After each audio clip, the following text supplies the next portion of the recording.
자, 오늘 본문 말씀 우리가 너무나 잘 아는 말씀이죠. 불의한 청지기의 비유입니다. 말씀에 보면은 한 부자 그 주인이 나옵니다. 주인이 자신의 소유를 맡긴 청지기에게 그 청지기가 내 소유를 자기 마음대로 다 낭비하고 있다라는 소문을 주인이 듣습니다. 그래서 주인이 청지기에게 찾아가죠. 야, 이러이러이러한 소문이 내 소유를 낭비한다는 이 소문을 내가 들으면 어찌된 일이냐? 내가 이 소문을 들었으니까 내가 이제 너를 용납할 수가 없어. 너는 이제 조금 있다가 해고될 거야. 그러니까 네가 벌려놓은 일들 다 정리해. 다 마무리해. 너는 곧 있어 해고될 거야. 해고를 통지합니다. 그리고 이제 주인이 돌아가죠. 주인이 돌아가는 건데 불의한 청지기가 고민을 합니다.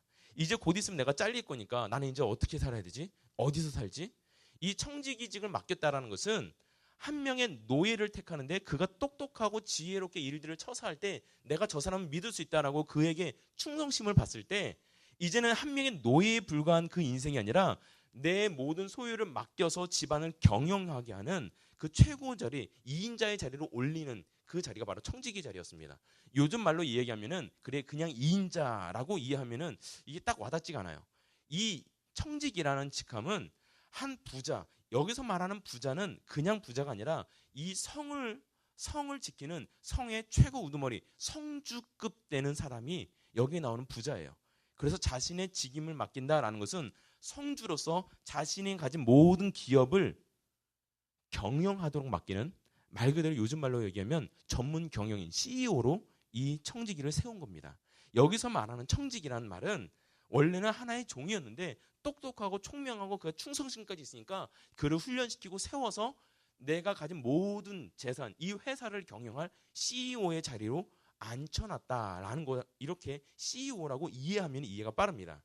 그럼 그 CEO는 회사의 청소부터 해서 경비부터 해서 물류가 들어오고 나가고부터 해서 무슨 물건을 살지 그 마케팅 부서를 세워서 우리가 경영하는 이 회사가 잘 홍보되고 잘 경영되고 잘 이루어질 수 있도록 사람을 세우기도 하고 자르기도 하고 물건을 사기도 하고 팔기도 하고 이 모든 경영을 책임지는 자, 이 사람이 바로 청지기였다는 것이에요.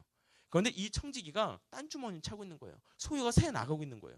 그래서 그 회사의 회장이 나와서 너 당신 일 똑바로 못했으니까 이 책임을 지고 당신은 물러나시오라고 해고 통첩을 해온 것이 오늘 본문의 배경이라는 거예요. 그러면은 이 청지기는 어떻게 했느냐? 단지 어떤 직임을 가지고 있는 것 정도가 아니라 종의 신분이었기 때문에 청지기로 세움과 동시에 그 성의 주인이 갖고 있던 그 집에서 가장 좋은 방을 내줘요. 그럼 그 주인과 같이 사는 거죠. 그 집에 살면서 집의 모든 살림을 다 돌보고 그 밑에 있는 모든 종들을 다 수족처럼 부리는 거예요. 그가 오라면 오고 가라면 가는. 그러나 그가 해임이 되는 그 순간 그 집에서 쫓겨나는 거예요. 당장 내가 어디서 자야 하나? 내가 뭘 먹고 살아야 되나? 내가 이제는 뭘 해야 되지? 이러한 그 모든 것이 요즘처럼 은행이라도 있었으면 잘 저금이라도 해놨을 텐데 그런 시대가 아니었다는 거죠.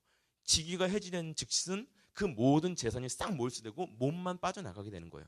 죽이지 않는 것만으로도 다행인 거죠. 감옥에 쳐넣지 않는 것만으로도 이 주인은 굉장히 자비로운 주인이었습니다. 그래서 네가 곧 있어 쫓겨나게 될 거야. 해고 통첩을 받은 이 청지기가 내가 그동안 불의하게 했으니까 어떻게 해야 되나 하면서 그가 짜낸 고민이 그래 내가 아직 그 주인의 돈을 내 마음대로 다 운영할 권한이 있으니까 그래 이제 사람들에게 주인한테 빚진 사람들에게 빨리 오시오. 당신이 100냥을 빚졌어? 그래 50냥이라고 다 고쳐 쓰시오. 아 당신이 또 100냥이요? 아 조십시오 80냥이라고 고쳐 쓰시오. 하면서 그들의 빚을 탕감해 주면서 그의 생각하기를 내가 나중에 쫓겨났을 때 내가 빚을 탕감해 줬으니까 저 사람들이 나를 맞이해 주겠지라는 생각으로 그들의 빚을 탕감했다라고 합니다. 여러분 그러면은 우리 생각에 이 청지기는 뭘 한 거죠? 권력 남용한 거예요. 그리고 공금 횡령을 한 거예요. 주인의 돈이라는 얘기는 요즘 말로 얘기하면 회사 돈이에요. 그 모든 주식이 있고 다 큰 회사의 그 모든 그 돈을 자기 마음대로 사고 팔 수 있는 권한이 있다고 해서 내 마음대로 내 주머니 딴 주머니를 찬다든지 내가 마음대로 누구한테 줘서는 되는 돈인가요? 안 된다라는 거예요. 그런데 이 종은 그렇게 했다는 거죠. 사람들의 빚을 탕감해줘요. 그런데 여기 이 본문에서 놀라운 사실, 제가 이해되지 않았던 그 본문은 그 다음에 나와요. 주인이 이 청지기에게 찾아와서 뭐라고 합니까? 칭찬해요. 뭐라고요? 네가 이 모든 일을 지혜롭게 했다라고. 그러면 이거 도대체 뭘 말하는 건가요? 공금을 횡령한 그 불의한 청지기를 왜 주님께서는 그를 칭찬했다라고? 왜 권력을 남용한 그 청지기를 네가 일을 지혜롭게 했다라고 왜 주님은 칭찬했을까요? 여기서 말하는 주인은 주님을 뜻하죠. 여기서 말하는 청지기는 우리를 얘기하는 걸 거예요. 우리가 이 청지기처럼 하면 주님께서 우리를 칭찬하신다는 얘기예요. 이게 도대체 무슨 얘기일까요? 이해가 되시나요?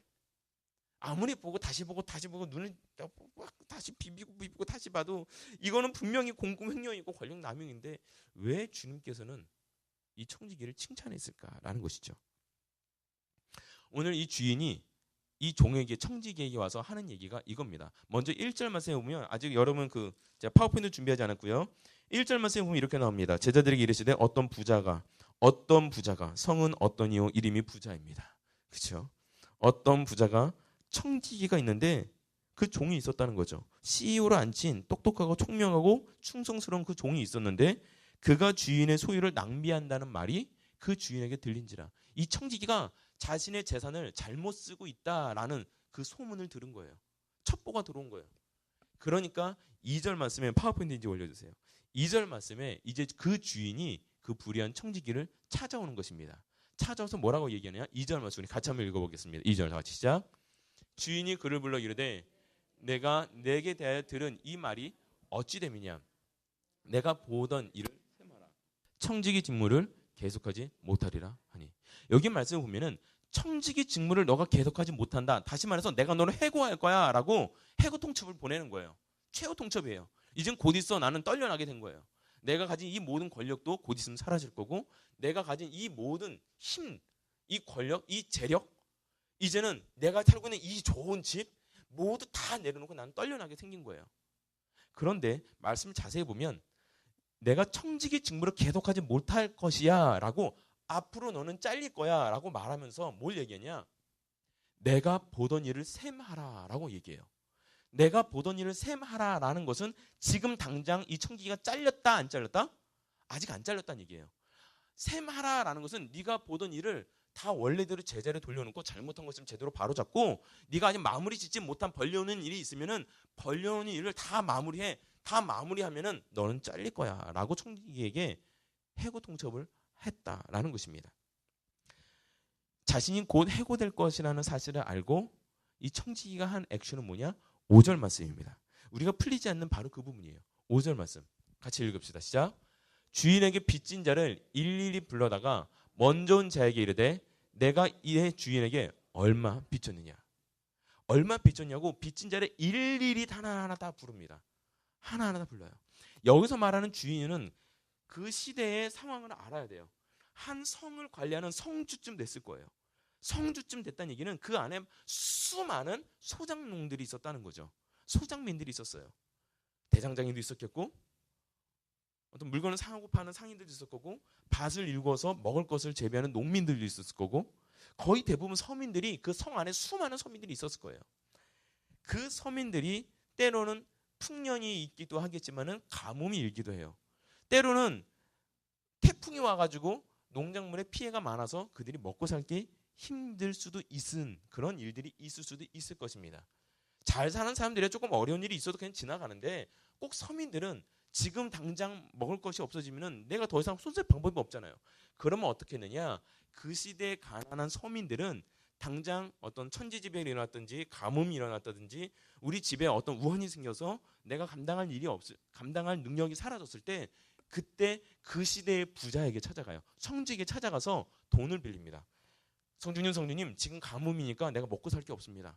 그러나 이 겨울을 내가 지나면은 다시 씨 뿌리고 열심히 농사져서 수확을 거두면 그때 내가 성님께 다시 갚겠습니다. 이자 얼마나 쳐서 갚겠습니다 하고 그 돈을 빌리죠.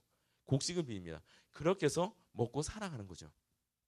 그 시대에 사는 많은 서민들이 그러한 삶을 살아났다라는 것이죠. 여러분 예전에 그 중세 시대의 어떤 영화나 이런 것들을 보면은 성이 쫙 있고 성에 있는 성주가 있고 그 가난한 소장민들이 와서 돈을 빌리고 그 군주가 그 돈을 빌려주고 이런 일들이 있잖아요. 그런 그림을 떠올리시면 된다라는 겁니다. 그 가운데 빚진 자들이 있어서 오늘 이 청지기가 자신이 해골될 것을 알고 사람들 일일이 다 불러요. 장부를 다 갖고 있으니까 장부대로 한 명 한 명 다 불러서 뭐라 하느냐. 6절 7절 계속해서 이어지는 말씀이 이겁니다. 빚진 자들이 일일이 불러서 기름을 100말 빌린 자들이 있으면 50말 빌렸다라고 그 농민이 보는 앞에서 50말이라고 고쳐 씁니다. 고쳐 쓰는 그 고쳐 씀이 내가 몰래 이거를 딱 지워가지고 다시 쓰는 게 아니라 고쳐 쓰라고 그가 보는 앞에서 고치는 거예요. 이 청지기가 만약에 공금을 횡령했다라면은 고쳐 쓴 장부를 만들 필요가 있어요, 없어요? 없다라는 거예요. 기름 100만을 빌렸으면은 50말이라고 고쳐 쓰고 그대로 놓고 안녕히 가시오 하고 몰래 고쳐 쓴 다음에 나머지 50말 입마에 벗겨 탁 하면 끝나는 거예요. 그가 100말 빚졌는데 또 7절 말씀이니까 밀 100석을 빌렸으면은 그 앞에서 80말이라고 적고 당신의 빚을 탕감해주고 그걸 돌아가게 해요. 내가 횡령할 생각이었으면은 그자에게 20말 빨리 갚어 하면 20말을 받아낸 다음에 내가 몰래 적으면 되는 문제인데, 아니면 이중장부를 적거나 이러면 되는 문제인데, 오늘 성경 보니까 청지기는 이중장부를 만들었거나 아니면은 있는 것을 지금 당장 갚으라고 말해서 몰래 장부를 고치지 않고 그가 있는 자리에서 고쳐 쓰게 합니다. 그 말인즉슨 이 청지기는 공금 횡령을 하지 않았다는 거예요.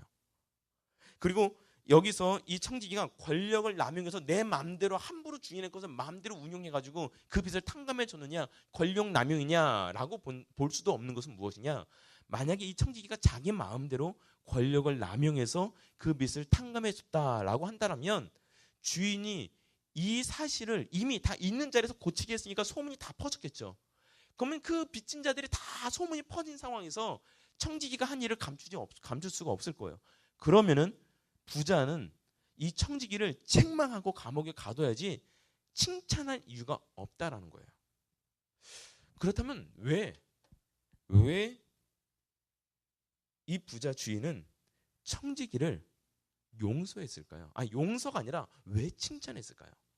이 칭찬했다라는 이 칭찬의 그 열쇠, 문제를 풀기 위해서는 그 시대 배경을 알면은 열쇠가 쫙 풀립니다. 무슨 일이냐? 오늘 이 본문에 있는 이 청지기를 우리가 조금 더 잘 이해해야 돼요. 아까 제가 청지기를 설명드리면서 요즘 시대로 말하면 기업에서 누구라고 말씀드렸죠? CEO라고 말씀드렸어요. CEO는 말 한마디에 그냥 사람 한 명쯤은 살리고 죽이고 할 수 있어요. 높은 자리를 승진시킬 수도 있고 바로 해고할 수도 있어요. 힘이 있던 사람입니다. 이 청지기 CEO는 회사에 수억이 되든 수십억이 되든 큰 결정을 줘서 그 돈을 어디다 투자할지 어디서 회수할지 결정할 수 있어요.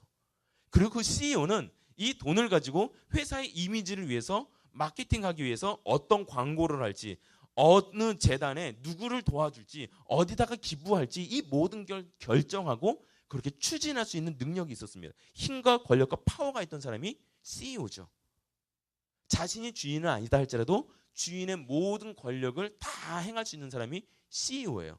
바로 오늘의 이 청지기라는 거예요. 그렇다면 아까 2절 말씀을 다시 볼 때 그 불의한 청지기가 자신의 직임을 다하지 못함으로 주인이 와서 내가 너를 해고할 거야 라고 말했지만은 지금 해고가 됐다 안 됐다? 안 됐다. 안 된 상태에서 이제 너는 곧 해고될 거야. 그러니까 남은 일을 다 처리하라고 얘기했다는 것은 처리할 수 있는 능력이 있었다 없었다? 있었다. 다시 말해서 곧 해고될 거지만 해고된다는 사실은 누구만 알아요? 청지기만 알아요. 그러니까 아직 그 소장민들이, 농민들이, 빚진 자들이 이 청지기가 해고될 거라는 사실을 아무도 모르고 오직 청지기만 알고 오직 주인만 알아요. 그러니까 청지기가 곧 있어 해고돼서 모든 걸 잃게 되지만 지금 당장 청지기에는 모든 힘과 권력이 있다 없다? 있는 상황이라는 거예요. 나는 곧 있어 떨려 나갈 것을 알지만은 아직 나에게 힘이 있어요. 아직 나는 사람을 죽이고 살리고의 권력이 있고요. 아직 내가 이 돈을 어디다 쓸 수 있는, 내 마음대로 쓸 수 있는 힘이 있어요. 이게 지금 현재 청지기의 상황이었다라는 거예요. 해고 통고를 받았지만 모든 것이 떨려 나가지 않고 아직 집행유예 가운데 아무도 알지 못하고 나와 주인만 알고 있어요. 그러니까 내가 곧 해고될 거라는 사실 앞에서 나는 무엇을 해야 될지 청지기는 깊이 있게 고민을 하고 깊이 있게 고민한 결과가 바로 5절 말씀에 이제는 빚진 자들을 하나하나 불러 모았다라는 거예요. 그래서 그 빚을 탕감해 줬다. 이 탕감하는 것은 청지기의 역할이었어요. 탕감하는 거, 이게 100밀을 빌렸을 때 500밀로 바꿔 쓰는 것만이 아니라 100밀을 빌렸을 때 100밀을 다 탕감해 주는 것도 청지기의 힘이에요. 그래도 돼요. 이게 청지기에게 주어진 권력이었어요. 그래서 청지기가 그 무언가를 했을 때 그에 대한 결과에 대한 책임을 청지기가 지는 거지, 그 모든 일을 할 수 있는 힘이 여전히 청지기에 있었다라는 거예요. 이러한 이해 가운데 볼 때 조금만 더 생각을 이제 확장시켜 봅시다. 아까 제가 중세 시대의 성주를 생각하면 된다라고 말씀드렸죠. 그 시대에 한번 그림을 그려봅시다. 중세 시대에 큰 성이 있습니다. 요즘으로 얘기하면 하나의 도시죠. 하나의 도시를 보호하기 위해서 성을 쌓습니다. 그 성을 쌓고 그 안에 멋있는 집이 하나 있겠죠. 누구의 집이에요? 성주의 집이에요. 성주의 집에는 수많은 노예들이 있고 수많은 일꾼들이 있는데 그 모든 일을 관장하는 그 탑 청지기가 있었어요. 다른 성경의 다른 곳에서 이 탑의 위치에 올랐던 사람은 요셉이 그랬어요. 요셉은 종의 신분이었잖아요. 종의 신분인데 왕 바로 밑에 자리, 2인자의 자리에 올라갔어요. 그가 바로 이 청지기 역할을 감당한 거예요. 그러니까 그 한마디에 누구도 죽이고 살리고 할 수 있고, 누구를 마음대로 좋을 수도 있고, 누구를 것을 마음대로 뺏을 수 있는 권력까지 있었고, 바로 그 청지기가 오늘 이 청지기예요. 근데 이 청지기가 내가 곧 해고될 것을 알았음에도 불구하고 아직 해고가 유보됐어요. 아직 권력이 남아있어요. 그러고서 그가 한 일은 사람들을 불러다가 빚을 탕감해줬다라는 것은 뭘 얘기하냐? 한 성주가 있습니다. 성주가 있고 소장민들이 있어요. 소장민들이 있는데 갑자기 그 해에 가뭄이 들었어요. 가뭄이 들면 어떡하죠? 농작물이 다 말라 죽잖아요. 그럼 그 성 안에 있는 모든 농민들은 굶어 죽게 생긴 거예요. 그러면 어떻게 할까요? 굶어 죽게 생긴 그 농민들은 성주한테 다 오겠죠. 성주는 모든 재산을 다 가지고 있으니까 왕에게 올려드릴 모든 세금을 걷어들여서 아직은 지니고 있으니까 그것을 마음껏 쓸 수 있는, 유동할 수 있는 그 힘이 있었어요. 그 성을 다스릴 만한 모든 재력이 있었어요. 그러니까 성주는 자신의 백성들이 굶어 죽게 만들어서는 안 되니까 다 그들에게 나눠줬겠죠. 공짜로 나눠줌이 아니라 그들에게 담보를 잡든 어쨌든 빚으로 다 빌려줬다는 거예요. 그러면 그 농민들은 그 성주에게 먹을 것을 빌려왔습니다. 내가 빌려오면서 성주에게 고마워했을까요? 아니면은 저놈의 새끼 뭐 잔뜩 있으면 하나도 안 나눠주네 이러고 빌려왔을까요? 지금 당장 가족이 굶어 죽게 생겼는데 나를 굶어 죽지 않도록 곡식을 주니 고마워하며 빌려왔을 겁니다. 고마워하고 빌려오고. 근데 이 시대에 아무리 열심히 하고 아무리 노력해도 그 소장민들은 부자가 될 수 없었어요. 사회 구조가 그랬어요. 열심히 노력해서 올해는 풍년이 됐어요. 그래서 잘 거둬들였어요. 오늘은 잘 먹고 작년에 빚진 것을 어느 정도 갚습니다. 내년이 됐는데 또 흉년이 들어요. 그럼 어떡하죠? 또 돈을 빌려요. 그들은 가난에서 벗어날 수가 없는 존재들이었어요. 그러면 어떻게 되죠? 그들 가운데 불만이 쌓여요. 쌓여서 정말 악정을 하는 그런 성주 밑에 있는 백성들은 폭동을 일으키겠죠. 그러면 성주는 어떡하죠? 폭동이 일어날 것 같다. 그 자신이 거느리던 백성들이 불만이 쌓여가고 있다라는 사실을 당연히 알죠. 그러면은 성을 잘 다스리는 그러한 군주들은 어떻게 하느냐? 빚진 자들에게 때때로 그들의 빚을 탕감해 줍니다. 탕감해 주면 어떻게 되죠? 제가 여러분에게 만불을 빌려드렸어요. 근데 또 어려운 그 만불을 빚진 사람이 갑자기 잘 돼가지고 사업이 번창해가지고 잘 모든 빚을 감고 떵떵거리며 사는 일은 거의 있지 않아요. 만불을 빚진 사람은 또 조금해서 12,000불을 빚지게 되고 또 조금 있다 15,000불을 빚지게 되고 그래서 계속 이자만 갚다가 허덕여요. 그러다가 갑자기 제가 인심 넓게 써서 만불을 빌려줬고 빚이 쌓여서 15,000불이 됐을 때 저는 마음을 넓게 씁니다. 권사님 힘드시죠? 이자 이렇게 쌓이는데 그 이자 안 갚으셔도 돼요. 그냥 만불만 갖고 5,000불 제가 깎아드릴게요. 하면 그 탕감받는 사람은 어떻게 될까요? 감격하겠죠. 감사하는 거죠. 이 일이 저 군주 저 높은 곳에 있는 그런 부자가 때때로 그런 은총을 베풀어서 내가 굶어 죽지 않게 잘 유지를 시켜주는 거예요. 그러면 그 군주는 그 부자는 많은 백성들에게 존경을 받습니다.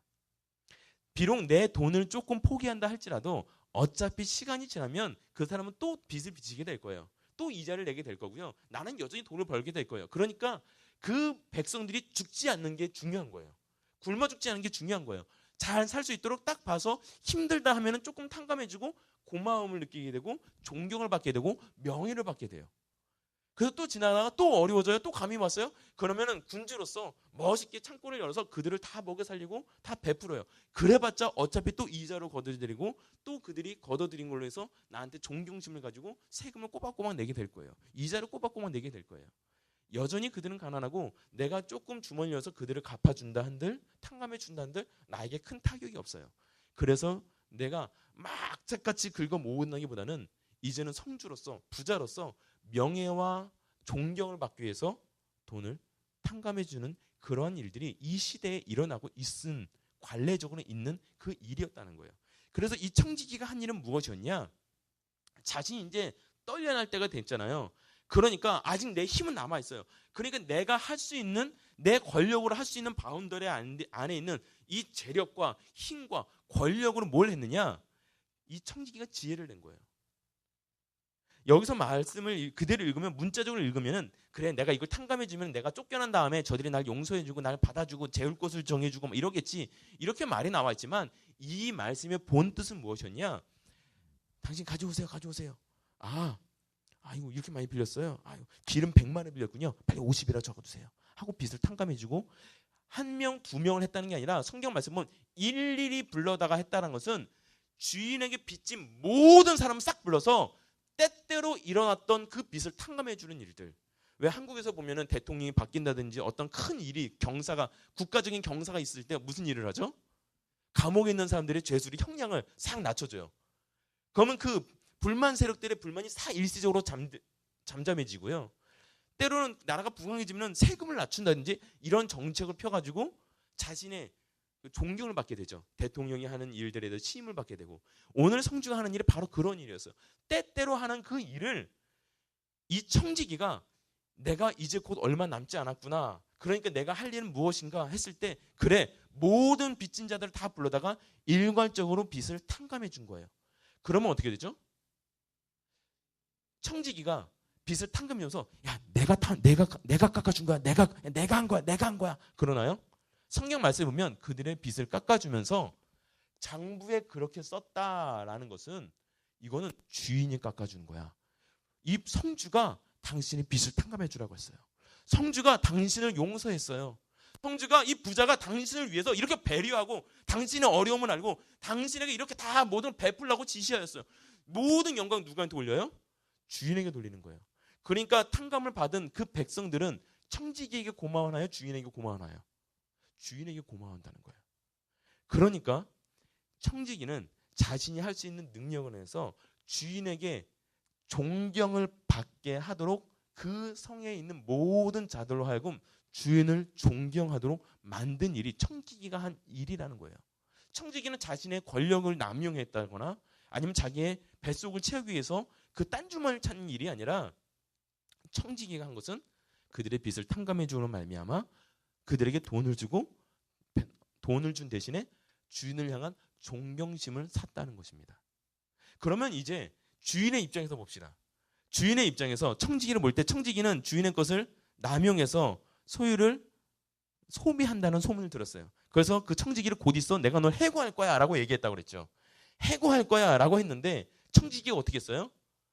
빚을 탕감해 주는 말미암아 자신이 존경받게 만들었어요. 이미 존경을 받게 해서 사람들이 다 나를 존경하기 시작했어요. 감사합니다. 메일이 날라오고 와서 막 인사하면 넙죽 저거라면 너무 고맙다고, 어쩜 우리 그렇게 막 우리를 다 돌아보시냐고, 너무 감사하다고 막 존경의 인사를 받게 되는 거예요. 그 상황 가운데서 내가 그런 거 아니야, 다시 돈 내라 그럴 수 있나요? 이미 존경은 받았는데, 이미 감사 인사 다 받았는데, 그 상황에서 아니 저 불의한 청지기가 나한테 묻지도 않고 네 마음대로 다 탕감해줘? 라고 그 사람을 자를 수가 있나요? 아니, 자를 수가 없어요. 자르면은 종도 잃고 돈을 다 탕감해서 돈도 잃고 이미 받았던 존경심까지 다 잃어요. 그러니까 주인은 어떻게 해요? 어쩔 수 없이 존경심을 받고 명예를 받고 돈을 조금 잃었지만은 그 청지기를 자를 수도 없게 된 거예요. 그래서 주인은 청지기를 자를 수도 없는, 이미 해고 통첩을 했음에도 불구하고 자신의 말대로 해고할 수가 없어요. 그에게 책임을 묻고 싶으나 이미 난 존경을 받았어요. 이미 받은 존경 거둘 수도 없고 이미 나눠준 돈을 갖다 회수할 수도 없고 자르겠다고 말한 청지기도 자를 수 없는 그러한 일이, 이 상황이 벌어지게 된 상황이 바로 오늘 성경의 내용이라는 거예요. 그러니까 오늘 주인은 청지기에게 그를 칭찬하기를 뭐라고 얘기하느냐? 16장 8절에 이렇게 말합니다. 16장 8절 말씀 우리 한번 같이 한번 읽어보겠습니다. 시작. 주인이 이 옳지 않은 청지기가 이를 지혜롭게 하였으므로 칭찬하였으니 이 세대의 아들들이 자기 시대에 있어서는 빛의 아들들보다 더 지혜로움이니라. 주인이 청지기를 칭찬할 때 네가 옳은 일을 했다라고 칭찬하지 않아요. 네가 지혜롭게 했다. 청지기는 이미 불의한 청지기입니다. 이미 주인의 소유를 낭비한 청지기예요. 이미 벌을 받아야 돼요. 옳은 일을 했냐 옳지 않은 일을 했냐가 여기에 핵심이 아니에요. 여기에 핵심은 내가 지혜롭게 했냐는 거예요. 예수님께서 왜 이 말씀을 하셨을까요? 여러분에게 있어서 저와 여러분이 모두 다 옳은 자가 될 수 없다라고 얘기하는 거예요. 우리의 인생은 이미 주인님께서 나에게 허락하신, 하나님께서 우리에게 허락하신 수많은 은사와 물질과 시간과 모든 할 수 있는 그 모든 것들을 나에게 맡기셨어요. 적어도 내가 살아 숨쉬는 이 순간까지, 내 숨이 걷어지는 순간까지 나에게 이 육신으로 할 수 있는 이 힘과 하나님께서 내게 지신 이 머리로 할 수 있는 모든 일들과 내가 가진 이 물질로 모든 할 수 있는 내 권력들을 마음대로 할 수 있어요. 그러나 내 생명, 내 힘, 내 돈, 내 모든 것, 내가 할 수 있는 모든 일들 내 것인가요? 하나님 것인가요? 하나님 것이라고 말씀하시는 거예요. 그렇다면 지금까지 내가 예수를 믿는다고 하면서 온전히 예수의 이름 앞에서 하나님께 영광을 올려드리지 못한 내 삶, 그런 삶을 살고 있는 나에게 하나님이 찾아오신다는 거예요. 내가 지금까지 너에게 주는 은사와 지식과 모든 물질과 너의 힘과 건강과 시간, 그 시간 온전히 하나님께 충성했느냐? 너의 시간들을, 너의 물질을 네 마음대로 네 뱃속을 위해서 허비하지 않았느냐? 주인이 우리를 책망하신다는 거예요. 그러면서 너 이제 해고당할 거야. 너 아무리 오래 살아도 100년을 살지 못할 거야. 우리에게 임박한 해고가 있다는 거예요. 이제는 해고를 넘어서 곧 있어 종말이 있다는 건데 올 거야 라는 해고 통첩을 한 거예요. 우리는 이미 해고 통첩을 받고 살아가고 있습니다. 이 자리에 앉은 저와 여러분 건데 그 누구가 영원을 살 수 있겠습니까? 영원을 사는 존재가 있다 할지라도 하나님께서 이 땅을 심판하시는 바로 그 마지막 종말의 때에 영원을 살 수 있는 누가 있다 하더라도 그때 우리는 종말을 맞이하게 된다는 거예요. 그렇다면 우리가 해고 통첩을 받은 자로서 우리가 지금 어떻게 살아야 되느냐라고 불의한 청지기의 교훈을 통해서 오늘 우리에게 주시는 그 교훈이 있다라는 것이죠. 하나님께서 주시는 그 여러분에게 그 두 손을 통해 할 수 있는 그 힘과 오늘 이 자리에 걸어 나올 수 있는 힘과 시간과 물질과 오늘 여러분이 밥을 먹을 수 있는 그 모든 여러분의 집이 있고 여러분의 통장 계좌에 아직도 잔고가 있고 그럼에도 불구하고 그 많고 적은 걸 떠나서 내가 뭔가를 할 수 있는 내 생명을 하나님께서는 여러분에게 주셨는데 오늘 그것을 어떻게 쓰겠냐는 거죠. 오늘 우리가 큐티를 하셨을 겁니다. 큐티 본문 말씀 가운데 공교롭게도 겹치는 말씀이 나와요. 이사야서 48장 11절 말씀에 보면 이렇게 나옵니다. 이사야서 48장 11절 말씀 우리 같이 한번 읽어봤으면 좋겠습니다. 다 같이 시작. 나는 나를 위하여 일을 이룰 것이라. 어찌 내 이름을 욕되게 하리요 내 영광을 다른 자에게 주지 아니하리라. 하나님께서 이스라엘 백성들을 구원하겠다라는 구원 약속입니다. 포로에서 너희가 돌려오게 될 거고 너희가 구원받게 될 거야. 그런데 오늘 말씀, 오늘 큐티 본문 말씀을 자세히 보면 4절, 8절 말씀에 보면은 아직도 하나님께서 우리를 구원하겠다고 말씀하시지만 너희는 아직도 목이 쇠심줄처럼 고든 백성이구나. 여전히 너는 모태에서부터 그렇게 패역한 백성이구나 라고 이스라엘 백성들을 책망해요. 완전히 회개하고 돌아오지 못한 그들을 책망하지만 그럼에도 불구하고 하나님께서는 이스라엘 백성들을 구원하겠다고 약속하세요. 왜 구원하시느냐? 내 이름을 위해서. 내가 너희들을 살리겠다라고 내가 약속했고 내가 너희의 하나님이다라고 내가 이미 선포했는데 너희들이 죽으면 너희들의 하나님인 내가 욕먹을 거 아니냐. 그러니까 너희들은 여전히 패역하지만 내 이름을 위해서 내가 영광 받기 위해서 나의 영광을 위해서 나는 너를 구원할 거야. 나는 너를 살릴 거야. 라고 하나님이 약속하신다는 거예요. 오늘 이 청지기가 한 액션이 뭐였냐? 내게 주어진 그 모든 권력, 힘과 능력, 내 삶에 호흡이 붙어있는 그 모든 것을 동원해서 청지기가 한 것은 주인에게 모든 영광을 올려드렸다는 거예요. 하나님께서는 하나님의 영광을 위해서 우리를 살리셨고요. 내 영광을 위해서 너희를 창조하였노라 라고 말씀하셨어요. 우리의 인생이 불의한 청지기와 같이 살아야 할진데 옳은 것을 여러분 주장하지 마세요. 도대체 옳은 것이 무엇이죠? 아무리 옳게 하려고 해도 저게 옳은 일이냐고 저게 맞는 일이냐고 핏대를 세우지 마세요. 하나님께서 우리에게 옳은 일을 하라고 말씀하지 않으셨어요. 아무리 옳은 일을 한다 할지라도 그 옳은 일을 하기 위해서 우리는 옳지 않은 일을 해요. 우리는 죄를 져요. 하나님께서 우리가 옳은 일을 한다고 칭찬하지 않으십니다. 하나님께서는 우리가 지혜롭게 할 때 우리 칭찬하신다는 사실. 그러하기 때문에 아직 저 여러분의 희망이 있다는 거예요. 만약에 옳은 일을 하라라고 했다면 그 옳은 일의 기준에 미치지 못한 사람이 많다라는 거예요. 말하면 뭐합니까? 바리새인들도 그렇게 옳게 정의롭게 살려고 노력하다가 예수님의 십자가에 못 박았는데요. 옳은 일을 하는 것이 아니라 지혜롭게 하는 게 중요하다는 것. 청지기는 전적으로 하나님께 영광을 돌리는 삶을 살았습니다. 그래서 하나님께서 내가 지혜롭게 했구나라고 칭찬했다는 거죠.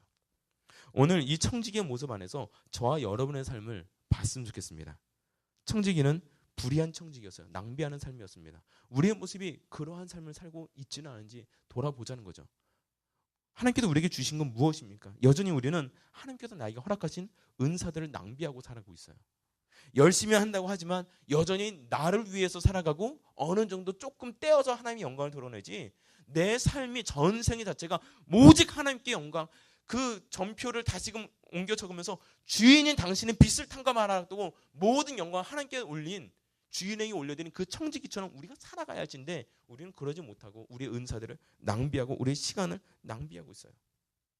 그러나 이 청지기가 자신의 끝이 얼마 남지 않았구나, 자신의 끝을 깨닫게 됐을 때 내가 지금 뭘 해야 될지 깨달은 건데 고민하기 시작했다는 거예요.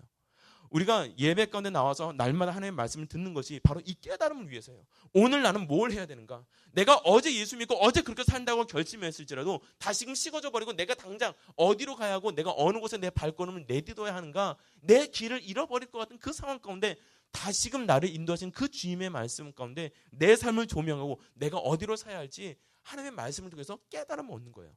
그렇다면 깨닫는 것을 멈추지 않고 청지기는 뭘 했느냐? 일일이 모든 사람을 다 불러 모았어요. 그래서 하나하나 주인께 영광을 올려드리고자 하나하나 그 빛을 탕감해 줬어요. 내가 할 수 있는 일로 비록 내 재정이 들인다 할지라도 내 시간을 투자한다 할지라도 내가 땀을 흘려야 한다 할지라도 조금 내가 피해를 본다 할지라도 하나님께 영광이 된다면 기꺼이 그 일을 하겠다라는 거죠. 오늘 청지기는 하나님께서 우리에게 말씀을 주실 때 그 말씀이 깨달아지고 마음에 감동이 되었을 때 그 일을 행동으로 옮겼다라는 것. 때로는 우리가 말씀을 듣는 가운데 예배하는 가운데 여러분의 가슴이 뜨거워질 때가 있습니다. 매번 뜨거워지면 좋겠지만 그러지 않을 수도 있어요. 그러나 어느 순간 내 가슴이 뜨거워지고 울컥할 때가 있고 다시금 일어서는 다시금 어떤 결단이 우리에게 일어날 때가 있는데 그 울컥하고 뜨겁게 일어나는 것들을 다시 꿀꺽하고 참고 있지는 않습니까?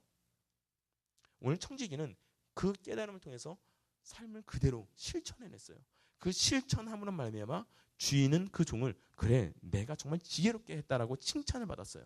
오늘 하나님께서 저와 여러분에게 어떤 감동을 주시는지 모르겠습니다. 새벽에 말씀을 묵상하다가 여러분이 주일날 말씀을 듣다가 아니면 주일날 말씀을 들었는데 그때는 뭔가 뜨거움이 올라오는 것 같은데 내가 꾹꾹 참고 있다가 다다음날이 됐는데 잠자리에 누우면 주일 말씀이 담임 목사님 말씀이 계속 맴돌아요. 그건 하나님이 주시는 음성이잖아요. 그러면 입을 박차고 일어나야죠. 하나님 도대체 날 뭘 원하십니까? 내가 그렇게 하겠습니다. 라고 순종하며 살아가는 것. 이것을 우리는 소명자의 삶이라고 말합니다. 여러분은 오늘 어떻게 살아가시겠습니까? 여러분은 지난 3일간 어떻게 사셨습니까? 하나님께서 여러분에게 주시는 감동은 무엇이죠? 오늘 여러분에게 말씀하시는 것은 무엇입니까? 선교, 단기 선교 가운데 동참하라고요? 어저께 1:1 제자 양육 그 양육자 세미나 시작됐습니다. 혹시 1:1 양육 참여하라고 말씀하시는지도 모르겠습니다. 강사가 누군지 이번 강사가 너무 좋은 것 같아요. 혹시 하나님께서 여러분의 마음 가운데 헌금하라는 마음을 주시지 않으세요? 물질에 대한 얘기만 하면은 요이씨 하는 마음을 가지시는 분이 있는데 물질 헌금하는 얘기 아닙니다. 그러나 하나님께서 거룩한 부담을 주셨다면 하나님이 말씀하셨으면 해야죠. 하나님께서 혹시 어떤 어려운 이들을 바라보게 하시면서 그 이들을 위해서 여러분의 지갑을 열라고 말씀하지 않으세요? 구제하는 마음을 주셨다면 구제해야죠. 혹시 때로는 이런 분들이 있으세요.